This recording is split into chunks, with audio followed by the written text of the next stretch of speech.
What's up, CHFFL? Week 10. Things are really heating up after a couple of important matchups last week. We have 4 more weeks until playoffs. So let's wrap up week 9 before we get into this week's predictions. I was terrible. Went 1-5 in my predictions. Forget which game I even got right, but I know I missed my own. I missed the game of the week. But I'm still at 35-19 on the season. Luckily, I've built myself a good buffer there. Team of the week was Swan, who won the game of the week. Big matchup with Mark, which helped the conference championship race get way closer in Toontown because Swan has beaten Mark twice, which means if they have the same number of wins at the end of the season, he automatically gets the tiebreaker. The other conference, the High Seas, I took a loss to Parker. Everybody is kind of starting to get close to me in terms of total points for those tiebreakers. I think they're all around 100 or a little bit more points behind me. So things are definitely heating up. For waivers, week 9 and the week 9 waivers, I have a little mess up on the board there. It was all about defenses. Marty spent $15 on the Ravens, who play Cincinnati and are considered the top defensive stream of the week. I went for them too, but I didn't spend as much. Same with the Colts. Roy spent $6, and I came up short there. I got Gesicki for $3, who the Dolphins finally seem to be using, and I'm sure I'm going to start him this week, and he's going to put up 0. But I have to.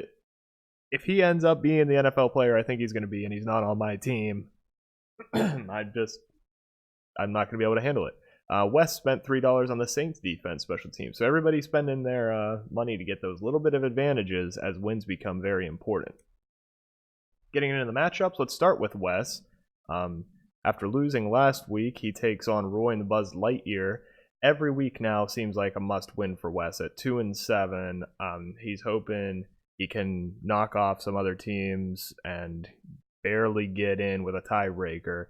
Everybody, all his injuries are back except for Kittle. I think he's streaming Evan Ingram. I forget. But otherwise, looking healthy finally. Roy has a lot of buys this week with Fournette, Sutton, and Brady on bye. I'm taking West because of all of those advantages, but I've been burned picking West quite a lot this season. I'd hope to see him stay in it as we approach the trade deadline. Next, Mark, looking to bounce back. Lola gives me a Chubb versus Max. No, this is Patrick.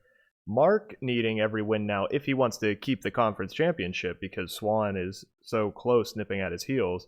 We're going to watch for Mark how Kareem Hunt returning from suspension will affect Nick Chubb. I don't think it will have much impact at all. Maybe he takes like 5 carries away. I just don't see the Browns beating him when Chubb is already so good.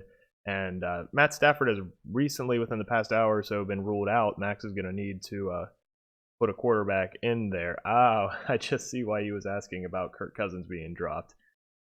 My bad. Could have traded him to you. I'm taking Mark here. I think just a better team overall. It's a pretty safe pick. Last for the Toontown Conference, Shaggy got Scooby-Doo versus the Hillwood Football Heads. Swan got 44 points from Melvin Gordon and Josh Jacobs on Thursday, while Stan only got 5 from Tyrell Williams. Stan still missing James Conner. I think Swan's a pretty safe, easy pick here as well.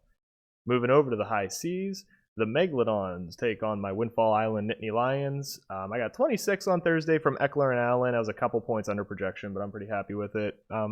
Marty spent $15 just to have the advantage. Really, this week, the Ravens don't seem like a keep and play every week team, and I think that's going to be big for him. I'm relying heavily on the Giants. I obviously Barkley, but I'm starting Danny Dimes now and the Giants defense.